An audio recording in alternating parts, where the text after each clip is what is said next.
Hi! Hey. Real shit, dumb shit. Typically, real shit, dumb shit is 1 minute, 2 stories, one real, one Real dumb. real dumb. But we thought, Zeke and I, when we're together, why not just take some time with it? We'll both bring some stories to the table. Mm-hmm. We won't be super conscious about the timing issue and just talk about some real and dumb shit from the week. All right, do you have a real shit you want to start with? Yes. I wanted to start with the Charge the battery pack. You fucking kidding me? Okay, charged it for a minute. And we're back. All right, what's your real story? First one. So my real story is the CDC closes labs after anthrax, bird flu, and smallpox scares. Like they got out? That's what I'm about to find out right now. So days after discovery of smallpox vials in an NIH, National Institute of Health medical laboratory in Bethesda, Maryland, the Center for Disease Control announced Friday that the labs connected to anthrax bird flu scares will be temporarily closed. Like they just found vials in the lab, like they forgot about them. That they weren't supposed to be there. They're like, the quote from the director is, "These events should never have happened." Like, Did you ever read The Stand? It's no, like Stephen King. Yeah, and it's about a super flu that gets out and kills it. I'm so convinced. I can't believe that hasn't happened yet. You know what I mean? I feel like there's got to be closets full of smallpox all over the government. Oh, I'm sure. Well, I mean, have you ever been to DC and done tours of No. You used to work in government. Yes. I interned on Capitol Hill and got to tour all sorts of crazy places. And what's amazing is everything is built so soundly and so strongly, but nobody knows where anything is ever. This is, keep in mind, this is pre 9/11, so there was a lot of it was a completely different world in that it was just nobody knew anything. The internet was email and a basic web search, but nothing was really cataloged. And so it was just a completely different world where people knew nothing about what other sides of the government were doing, Right. what people in different offices were doing. That's why all that crazy CIA stuff probably happened in the first place. All the Cold War, mini wars they started and stuff like that. Because people just never knew didn't what know. anyone was doing. There was hardly any paperwork. It was tough to connect the pieces of the puzzle together. Well, except for the New World Order. The reptilian shapeshifters always know what's going on. Well, of course they do. Of course. But anyway, so this is this is kind of a big story because I guess last month they said 84 employees were possibly exposed to live anthrax. Sent from one CDC lab to another. I mean, that's not funny, but... Well, basically, though, they are essentially poisoning themselves, which is, government at its finest. Right. So anyways, there's going to be a huge investigation into this because this shouldn't be happening, right. At the highest levels of government. I mean, we're talking about the NIH. I mean, when the zombie flu breaks out and takes over the world, this is going to be one of the last places that people are going to be able to go, and they don't even know what's going on. Yeah. So... I'm going to bounce the dumb shit. Well, our first dumb shit, because we're doing 2 and 2. Yeah. Did you read the potato salad Kickstarter? I did. This guy goes on Kickstarter, because Kickstarters recently, they relaxed the rules for what you're allowed to kickstart. They go on Kickstarter, and he asks for $10 to make a potato salad, and it quickly goes viral, and he got up to $70,000 over, that was just way over the goal. Wow. And then the next day it dropped down for some reason. Right now it's around 45,000. I could have swore yesterday it was up to 32,000 or something like that. It's 44,000 something now, which is insane. Just as a joke. Just as a joke to make potato salad. Yeah. And there's these rules too, where there's rules where he can't just take the excess and donate it to charity, because there's a rule in Kickstarter that says you're not allowed to do that, because then a donator, a backer, might accidentally fund a charity they don't believe in. True, and then they also might claim a tax deduction on something like that. There's probably a number of ways. Which is just, but it's hysterical. So now this guy has $45,000 to make potato salad. And I saw some of his rewards or commitment, whatever it is. Yeah. He has to make literal potato salad for thousands of people. For the people? Yeah. Potato salad isn't even that good. It's not that great. Honestly, my favorite potato salad, I make a German potato salad. It's really good. Yeah. It's got mustard seed, and it's got bacon, and it's more of a vinaigrette. Okay. Yeah. Get behind that. Yeah. Which is, I love mayonnaise. I love mayonnaise with potato. I love French fries and mayonnaise. Mm-hmm. But potato salad, poutine. Poutine. Poutine. I don't think there's mayonnaise in poutine. There is. I don't think so. What do you think it is? I think it's just cheese and gravy. Yeah, but isn't there a healthy amount of no? Am I wrong? I could be completely wrong. Canadians! Write in. Let us know. Tell us what's in off-base- a real putain. Putain. Gotta love putain. Alright, so let's go back to another real shit. We'll bounce from potato salad. You know what? Potato salad to Gaza. No, hold on. No? Hold on. I want to talk more about potato salad. Fine. Because first of all, potato salad. Because I want to talk about the quagmire in the Middle East. That's funny because I really don't. It's like a potato salad if you think about it. You see this guy that was trolling the internet with his potato salad? No, I'm not. He was really talking about. I mean, if you think of the potatoes with Gaza Strip. Nope. And the scallions are Hamas. Nope. Because not all the Palestinians are terrorists. Nope. I'm out. Did I just call Hamas terrorists? Because they are, but they aren't, but they are, but they aren't. Rocket strikes. Yeah. We're going to get to it in a minute. What do you want to talk about potato salad? Well, okay. Well, I think that this guy was sort of genius in a way, in that he was just like, He hey, is. I'm going to troll the internet for this. But He the is problem genius. is that he put himself in a box by being like, I'm going to make a literal potato salad. But he didn't, originally he didn't say he was going to make it for people. Is that in the backing now? You get some I could have potato swore salad? it. Yeah. Because that would be insane. Like How do you even ship it? Well, yeah, no, if you look at his Kickstarter, it's like, if you go down there, it's like update number 1, 2, 3, 4, 5. It's just like, okay. All the potato salad, we made the news. Wow, you guys, stretch goals, better mayonnaise from the natural food section. Call a chef for a better recipe. Backers get, I don't think they get, I think they say your have to, name. like- Oh, well, everybody 1,741 backers have done $1 or more, and he's going to say their name while he makes the potato salad. Which is insane. Like in a video, or just like, In the video, because he's going to broadcast. hey, it. Jared, I'm making some potato salad. It's good to see you, Tyler. He- Mike, what's going yeah. on? Receive a bite of the potato salad. Yeah. Well, Like you must have to show up for that, because that doesn't make any sense. Right, and I think one of his problems was that he was saying that my kitchen isn't big enough to accommodate Right. 4,500 people. Hang out in the kitchen while I make potato salad. 366 people have done that. Yeah. That's so dumb. I mean, I don't know. Have you read some of the backlash against this guy, though? Yeah, As far well- as like being like, dude, take all this money and put it towards something that you could actually like. We the internet are dumb for donating.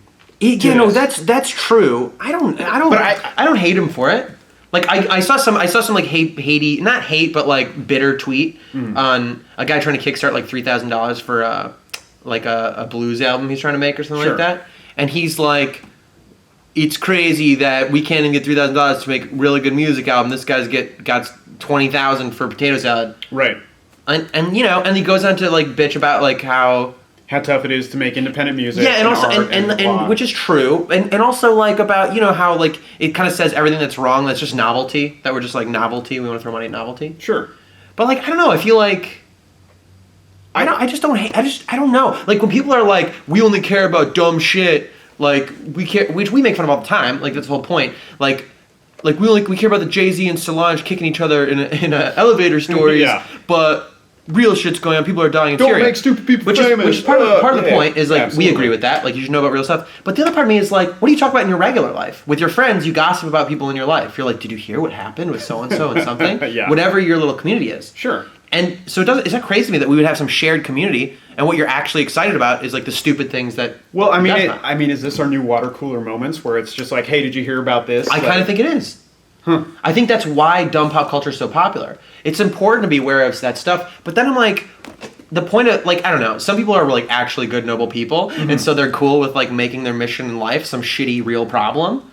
But like, I don't think that's me. Like the things that make my life better aren't the work I do. It's like spending time with people I care about, Right. and laughing about bullshit. Sure. And, you know, so it makes sense to me that that's the stuff that people would want to support and keep seeing, even if Rome is burning around us. Okay. I'm not supporting it. I'm just because I think there's changes that need. I just say I understand it. I understand it too, but also another point I kind of wanted to bring up about this is like it's sort of the ultimate democratization of like, here's my stupid idea, do what you want with it. Yeah. You know, like you don't have to donate to this. You don't have to support it. You don't have to talk Right. about it unless you want to. Yeah, but it becomes like an art piece. It's so funny to throw money at it. That's honestly what I look at it like, because I mean, you know, when people like Adam Carolla did a GoFundMe or something like that for his movie, or Zach Braff did one, Right. And you're just like, hey, fuckheads, you have access to money, agents, financiers, yeah. and you have a track record in this business, so you can actually Yeah, make it's just stuff. so evil and cynical to be, I think, to kickstart things like that. Not evil, but like to because you know that makes all those financiers so excited. They're like, we'll match whatever you get from Kickstarter. Get $2 million from the people, and then we'll put $2 million in. They could just do 4 in the first place and still make all their money back.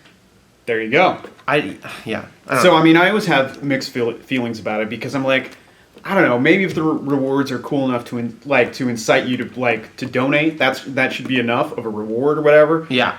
But I mean, you're kind of voting with your dollars by either buying a product or supporting it directly. Yeah. I don't know. It's this really weird gray area that I'm like. Initially, I was just like, oh, I hate these guys for doing it, but you have free will. No one says you have to support these projects. Yeah. I don't know. The potato salad in the picture does look pretty good. It's got like parsley on it. Okay. And there's like, it looks like some pickle in there. I didn't start eating potato salad, by the way, until like 8 years ago. Girl, do you like potato salad now? I'm okay. I think it's okay. I'm more of a macaroni. Macaroni salad. I love it. Fucking good. I love it. It's weird because it has a quality that reminds. Did you see Ernest Goes to Camp when you were a kid? Yes. I love Ernest movies, and there's a part where like he like slops this stuff. It's like glorp or something. He gets some funny name for it. Yeah. I always think of that when I see macaroni salad. You just think of Ernest movies? It looks like the snotty barf that makes me think of that Ernest movie. It's like a visual gag about how gross the food is in the cafeteria. Yeah. It's like that, but delicious. And I don't know if that makes it better or worse, because like it makes me think of a thing in my childhood that I liked. Maybe. Do the Ernest movies still hold up for you at all? I haven't watched one again in a while. Huh. Isn't it like what the hell? He was Ernest was in what's it? The Beverly Hillbillies, the remake. Yeah. I don't know anything else he did. Well, I don't think he needed to work unless he wanted to. Like, I'm so serious. Like, Isn't it amazing? He made his whole career off being Ernest. Yeah. Which, by the way, Jim Varney actually. Jim Varney. Yeah. He actually started off. Did you know that it started off as car commercial, like local car commercials? And No, Ernest was like a character. It was a character. That's incredible. It's like know. Wayne's World, but like I have no idea. Started off, I think it was like a local car dealership, and then it just kind of progressed and progressed. It's like being a superhero. Like, overnight, well, I shouldn't say overnight, but over time, right. it just became part of the cultural zeitgeist. That was like, fuck yeah. I love when I find out about things like that were like viral before things could be viral, before the internet. Yeah. You know, like you hear about like Dr. Demento stuff or something like video like radio clips and songs that would just get passed around, or like I feel like Monty Python's like that, or Faulty Towers, like old British comedy. Sure. That someone would be like, have you seen this John Cleese thing? And they'd give some of the VHS and or like have you seen this weird local commercial, or like Max Headroom? Is that it? Max Headspace? Max Headroom? No, it's Max Headroom. Yeah. Like all that weird stuff that like. Did you ever see the RV guy, the swearing RV guy? Yes. That's a great example of things becoming viral before viral had. I didn't find out about that till the internet though. Till like. Did you know about that before? No, I didn't either. I didn't go to any of those were like passed around before. Well, no, they actually had film festivals where it was just like, hey, we're actually. That's so funny. Yeah, I actually saw the documentary I think it was on Netflix, where they did the documentary behind the internet. Yeah, I know what you're talking about. I haven't seen the documentary, but I know what you're talking about. Highly recommend it. Okay, I'll check that out. Yeah. It's actually, I won't say anymore. I don't want to spoil it. All right, don't. Yeah. All right, let's do a couple more little things. I'm going to talk about this real shit. Sure, go. We like debated this because it's like, oh man, really? We're going to talk about this? So sad. But it's important. We should talk about this week. All that stuff that happened last week, the violence that happened in Israel and Palestine has pushed over into like much more conflict. Hundreds of rockets have been launched from Palestine into Israel. With no fatalities. There have been injuries, mostly because they have a really good rocket defense program in place, and they have these 15-second warnings, and people run to shelters. But there's been injuries, but no one's been killed in Israel. However, in Gaza, on the flip side, Israel is, leveling things again, like crazy airstrikes, and like I think it's something like 100 people at least are dead, and 470 or 500 people have been injured. The article had the CNN one said like 800 injuries. I mean, getting fucked up. Yeah. And this seems to be the story all the time. This is how it goes. Like, Israel's very dangerous, effective military, really good at asymmetrical warfare. That's their jam. But and they have this whole whatever. That's a whole quagmire. I mean, it's been that way since the creation of it. I mean, you could say... I still feel like... whatever. Go ahead. I was just going to say, the headline that we read today very easily could have been from 1970, yes. 1980, yes. 1990, totally. 2010. Honestly, yeah. Nothing has changed in the last, I don't know, since the war of 1967. I know, it's crazy to me, I'm not even gonna get in the thing about like. I still think it's a weird notion that there's an ethnic state of any kind. Mm-hmm. Like, I mean, I grew up in a very Jewish neighborhood and all that stuff. It's not like that. It's like, doesn't that just seem like a weird idea to like create a place that's for one ethnic group to have a homeland? There's something like weird about that in this modern age. I mean, maybe it's just an American mindset and being like, we're a melting pot. But the idea that you go like, yes, that's a good idea. Put all of one kind of person in this place. Yes. But look at what's like happening in Africa. People like form like, so you have the arbitrary line set up by colonialism, but people are fighting those borders tooth and nail to be with their own people, and if they're not, they're fighting over resources. Well, we're seeing that happen in Iraq now. Absolutely, like the Kurds and the Sunnis and the Shiites and stuff, and that country is in a bad place. You know, it's funny. Before or after the first Iraq War, there was this theory in foreign relations, in foreign policy, that it was just like, yo, you got to leave Saddam Hussein in power because he's the only keeps the place from turning into a colossal power. He's the only like non-religious like leader, like secular leader. Because you had the Sunnis, the Shiites, and the Kurds in the north, and the only thing that was keeping everything politically stable was him. And you remove him. All of a sudden you have a clusterfuck there. And the problem was, that was like, you know, conventional wisdom for a long time, and that's why we actually didn't take him out in the first Gulf War. Yeah, right. And then when Bush 2 came in and did that, it was just like, uh-oh, we have a serious problem here, because, you know, we got Iran, who's going to take over the South. You know, you got the Kurds in the north, and it's just like, great, we got everybody over there. Right. Place isn't politically it's just, and I understand, like, so then the other thing I always think about the Israel thing is, like, you make, even at the creation of it, it's like you're taking the group that you've chosen to place in this area, and I understand all the biblical significance and all that bullshit, but, like, you're putting them in the middle of everyone who hates them. There's that. You're putting one country, giving them a couple nukes and a lot of sweet-ass planes, and putting them in the middle of everyone who fucking hates them. Taking land from people that hates them so they can have this land. Yeah. It just seems like, did anybody think that was a good idea? I mean, how dumb am I right now? I mean, blah, blah, blah. Like, what about, whatever. Well, no, I mean, honestly, if you break it down, you're just like, okay, so we're going to, and everyone around you hates you and wants you wiped off the face of the planet. And in fact, we're not even, on our maps, we're not going to even call it Israel. It reads Palestine. Like, that's craziness to me. But I mean, it's also led to these guys. I mean, the fact that they've been able to keep it up and running is like a testament. It's amazing. Yeah. I mean, it's amazing. Yeah. Whatever. We're gonna solve Israel and Palestine in 5 minutes. Yes. We're just gonna share silly opinion that we're the fucking dumbest people ever. All right, let's do one more dumb shit, and we're gonna be right under 20 minutes on this. So let's do one more dumb shit. Deep cuts. Thanks for sitting through our video podcast for the first time. All right, what do we got? This Uber ride story. Oh, so there's an amazing Uber ride story. So I'm sure you guys are familiar with Uber and the amazing service. I've actually never taken an Uber. Really? Yeah. I should do that more. I'm like, this concerns you. Let's just move past this. No, hold on. With the motorcycle and whatnot, let's just move past this. Is that a bottle of liqueur over there? This is not mine. Okay. This is an empty bottle of... We're in an office. Empty bottle. I'm going to look smarter now. No, you're not. This is librarian Jarrett. Anyways. So Uber, which is an app you should use. It's on my phone. Yeah. That you've never used. Yeah. Put a credit card on there. Got it. Anyways. So many people use it in place of a taxi service, and in fact, it's created a big problem in many cities. There's actually been protests against Uber in parts of Europe and in San Francisco. All the taxi unions, because they're getting fucked. Right, because they can do it for cheaper, because they don't have to pay taxi concession fees, they don't have to pay for medallions, liability insurance, regulations, all that stuff, so they're able to cut everybody out. Well, here's an example of that actually backfiring, because...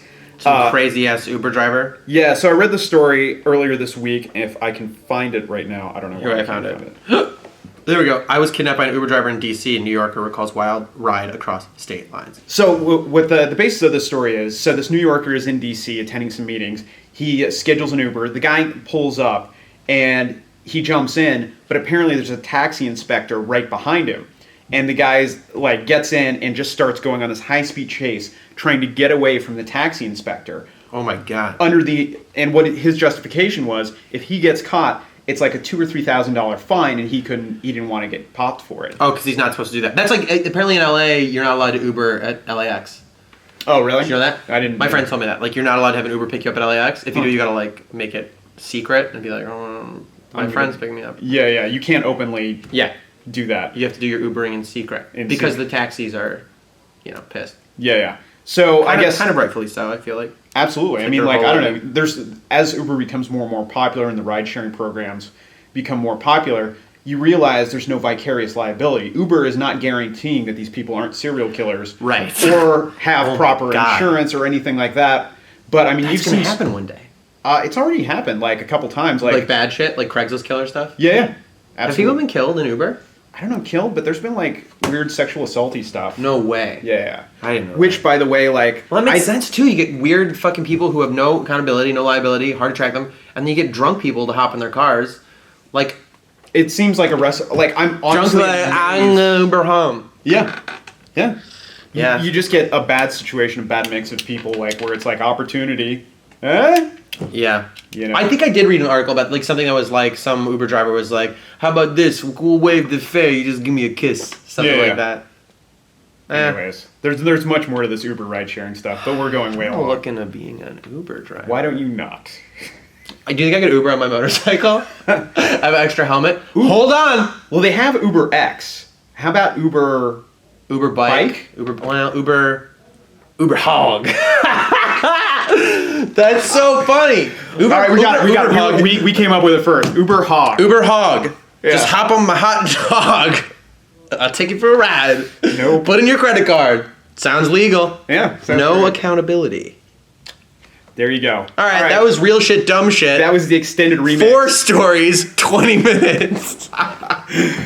Too real, dumb. I think we're gonna kick this on Fridays when we hang out. We'll do deep cuts and see if anybody likes to hang out with us for a while. Yeah, absolutely. I like. By the way, we're having a good time doing it. So I don't know, like put something in the comment section. Yeah, put something. We'll respond to shit. Yeah, we'll respond. Yeah, right. Subscribe. Yeah, subscribe and tell a friend. That's the thing you're supposed to do on YouTube. Yeah. All right, bye. See you guys next week. Peace.